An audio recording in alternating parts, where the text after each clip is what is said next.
Hi, my name is Eva Steiner, and this is my project Psychotherapists Around the Globe. I am interviewing the psychotherapists around the world and asking them the same 8 questions.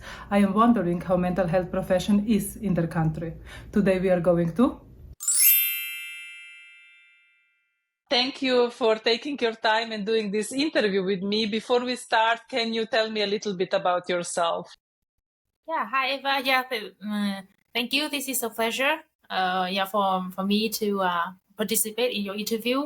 I will introduce myself as a woman from Hanoi, Vietnam, from the north of Vietnam. So now I'm working as a children psychologist, student counselor, student psychological counselor at the British University, Vietnam.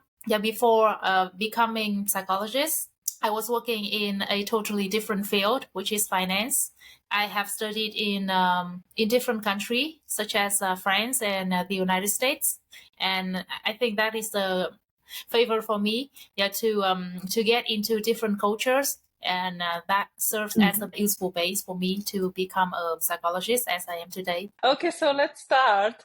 Tell me a little bit about your culture. What is some holiday or tradition that your country celebrates? And if your culture would be an emotion, what emotion would it be? So Vietnam is a Southeast Asian country. That's why I think our culture is influenced both by the Chinese culture. Because we had 1,000 years of domination from China, but we are also influenced by the Khmer culture. That's why our language resembles a bit with the Thai language, or Thai or Laos, or the countries from the Southeast Asia. Our main national days are National Independence Day, of course, on September the 2nd, which is our Independence Day from the domination from France. Another important day is the ceremony of the Hùng King. Hùng King are believed to be the founders of our country, of Vietnamese culture. And if we can call our country, our culture by an emotion, I think the emotion of belonging to the community. Because we, in our country, the sense of belonging to a family or to a community is still very strong. Our country citizens are still very playful and spontaneous and optimistic. Mm-hmm. And how do you celebrate this Independence Day and this? I forgot the word that you said.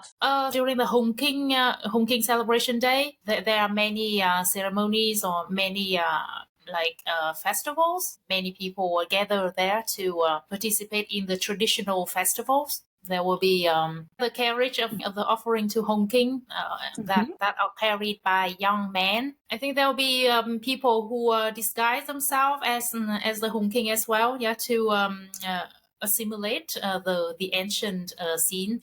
And during the National Independence Day, that will be similar to the festivals over the world. There will be the huge gathering in Hanoi, in the historic sites. There will be many events. There will be the fireworks. But it's important. I think it's very important for the government to do these kind of festivities. I think that will send a message to the young Vietnamese people that we cherish our tradition, our history. And you also mentioned feminine culture. I think the Vietnamese culture is influenced a lot by the Chinese culture. The consequence of the 1,000 years of domination. That's why we are influenced by the Confucian culture. So the role of the man and the woman are very clearly defined. The woman is destined to stay at home and to be a homemaker, to control everything concerning the household, and the man will be the breadwinner. We do any matters concerning maybe the position, I guess the position of the family. If he becomes a mandarin, an important man of the empire, the name of the family will be heightened. Thanks to the position of the father, of the man in the family. So that's why I think we can sympathize with the feminist wave in the Europe. But the feminism in our country has some distinct traits because our culture is also influenced by the Southeast and in the Khmer culture, that the position of the woman is more important and is more embraced. So I think that Vietnamese women still have more power than the woman in other country that are influenced by Chinese, by Confucian culture, such as Japan or Korea or in China itself. That's why many Vietnamese women still have an important role in the government, and which is not a bad thing, but we still have much more room to improve also. And how did you become a psychotherapist, and what is your therapeutic approach? I didn't think of becoming a psychologist or psychotherapist before, because when I first came to France to study, I chose the economic major simply because economics major will let me to get a job more easily when I get back to Vietnam. And at a time, the position or the job of therapist or psychotherapist didn't exist in Vietnam. But in 2009, during my third year of the university, I had a chance to babysit, and when dealing with this child, I have acknowledged that in France it exists a job which is called psychotherapist, and I was very intrigued by this fact and by this job. But at times I didn't dare to abandon my major because I thought that I will not have a chance to work as a psychologist in Vietnam. The psychotherapy in Vietnam works in a very different way. I get back in Vietnam and working at a bank, as usual. Although I was very miserable, I think that my intuition or my being is totally opposed to the working condition at the bank, because I went through a personal crisis, a huge existential crisis back then when I was 27 years old. I cannot move on like this anymore. I have to totally change my life for the better, or I will lose myself. So that's why I did a radical change. I left the bank and I was working in an NGO, a non-governmental organization. Before I got back to the university, get my degree in psychology and psychotherapy. How do you become a therapist in general in Vietnam? So normally for a person who wants to become a therapist or psychologist in Vietnam, he will have to go through a normal university training. He will have 4 years of the bachelor degree in psychology, and then he will have either a 1 year or 2 years program to get a master's degree. Maybe he can be specified in clinical psychology or counseling or industrial and organizational psychology. And if he wants to become a therapist, any approach, he can get a certificate in this approach of therapy by doing an online training, or maybe maybe offline training. Occasionally, there will be a specialist or trainer in an approach, who come to Vietnam and give training, and you can participate. This person can participate in this training that lasts usually for 2 or 3 days only, and he can get the certificate afterwards. And from that, he can work as a psychotherapist trained in this approach. Okay, and how society looks upon psychotherapy or any psychological help? Now the society has started to take the Western psychology more seriously than, I would say, 10 years ago. The people are still stigmatization towards this kind of psychotherapy. Traditionally, if a member in the family has psychological problem, the traditional way is to bring this member to the pagoda or to a place that there will be a shaman or a monk will do the shamanic ritual, to maybe to talk to his soul, and and doing something at his soul. So I will. So we will call that the shamanic healing, the traditional healing, which is very spiritual and not so scientific. 5 years. I started from five years ago. I saw that there was a surge in demand in the Western psychotherapy. I guess that that the incidents that facilitates this surge in Western psychotherapy, it was a augmentation of suicidal cases among the Vietnamese youth due to huge pressure in study. Vietnamese young has to face so much pressure from their parents that during the COVID lockdown, it has many tragic suicidal case. So that's why, that's why it has led to a huge demand in school psychology. Do you include also some shamanistic rituals in your approach? Do you combine these two worlds or not? No, I will not combine it into my practice.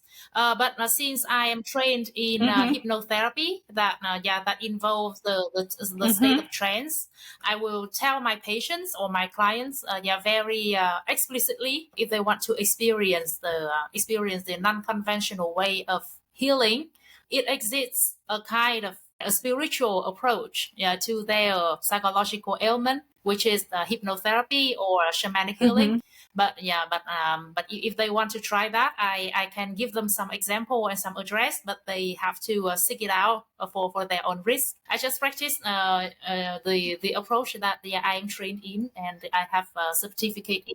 What is your society teaching about child-parent relationship, and whether these values of society also influence how you design your interventions? Yeah, this is an interesting question because I'm working with the students, every day, and I see that the concerns of the Vietnamese students almost always come from the parents. Yeah, because their parents want them to become something, but they desire a totally different thing. I think in our culture, it is similar to other traditional Asian or African culture, which is that the position of the parents is a lot higher than the children, and the children are supposed to obey. And the children are not supposed to to contradict or to do things differently or to live as their own. If they dare to disobey their parents, they will be punished very severely, either by the corporal punishment, or they will be denigrated, or they will be belittled by their parents in the public. So I see that traditionally, at least for my generation, the children, the children are in a very low position. We have to do everything that our parents say. And traditionally, maybe for the marriage. The marriage was somewhat arranged by the parents too. Yeah, in the big city, I think that that arranged marriages don't exist anymore. But in the very rich family, very rich or powerful family, I can see that the arranged marriages still exist. Because it's only through the arranged marriage that the position of the family is maintained. In the middle class, the children or the young people are free to pick their partner. But in the countryside, I can see that the arranged marriage still happens, and it is mainly in the same region. Like if you are a girl who is born in a very remote area, or in a village, maybe the destiny for you is to marry a boy who is in the same village, unless she goes abroad, or unless she has another life abroad, or unless she comes to the city and get another life. I don't think that she will escape the destiny for her. And there are a region close to China, which is Lào Cai, which is the remote area on the mountain, because I get some occasion to come there to to bring books and to bring education. Sometime occasionally to give English, English lesson there. I can see that in these region, the girl and the teenagers, they can be they could be sold. Yeah, they could be sold to China. Yeah, they can be sold by their own boyfriends. Like a lover boys, like human trafficking. Yeah, human trafficking. Yeah, the human trafficking of the Hmong. Yeah, of the ethnic, the Hmong ethnic, of some ethnic who live there to China. Because China is in, I think China is in short of the girls.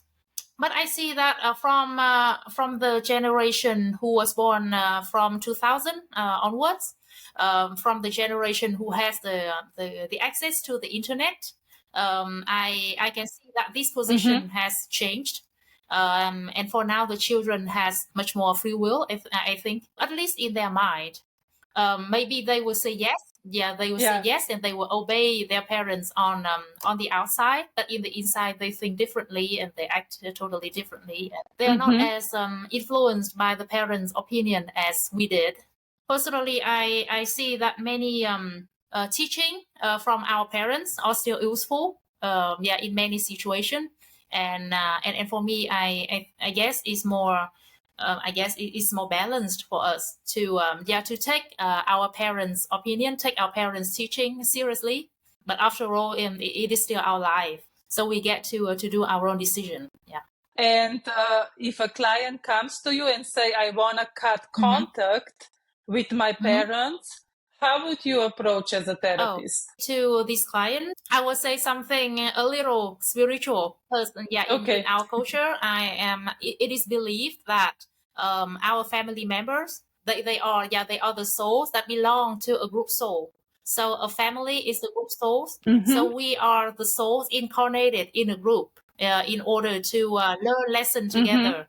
So that's why I will tell that client that they still have a unbreakable link with their parents. I would say that it will be best for them to have a harmonious relationship with their parents before their parent dies. But for now, if they still don't want to meet their parents, for me it's okay. Yeah, but they can still do some activities, maybe some thought activity.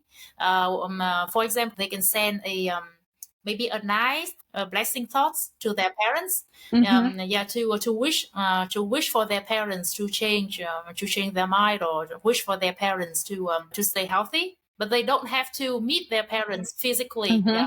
And or maybe my client can write a letter to tell everything that they want to tell their parents. And do not send it. If they want to burn the letter, they can do that also. They can do some kind of active imagination. This is an exercise in hypnotherapy. They can put themselves in a trance or a relaxed state, and they can visualize their parents, and they can tell everything that they want to tell their parents in this state. Yeah, they will be able to make peace with themselves and with the relationship with their parents a lot, by doing this exercise. So in the meantime, they can do that. And after they do that, if they feel about their parents differently, if they feel more positively towards their parents, I will consider this exercise successful. And in the future, if they want to see their parents again, they can. I think they can independently figure out a way to stay in contact with their parents. So, what are the learned beliefs regarding client-therapist relationship, and can the relationship continue outside the therapy once the therapy process is over? Yeah. So professionally, I can see that I can see in many psychotherapy training in the Western way that of psychotherapists need to stay professional. Yeah, and I see that the relationship outside the therapeutic one is not favorable, And I kind of do agree with that, but it's not that obvious in some cases in Vietnam, because in Vietnamese culture, I still can see that the patients or the client still consider the psychotherapist as some kind of doctor, as a kind of parent, and they kind of submit their free will, a lot of their free will to the psychotherapist, which is not a good thing. It is just the way it is. Is it is a part of our culture. How do you approach in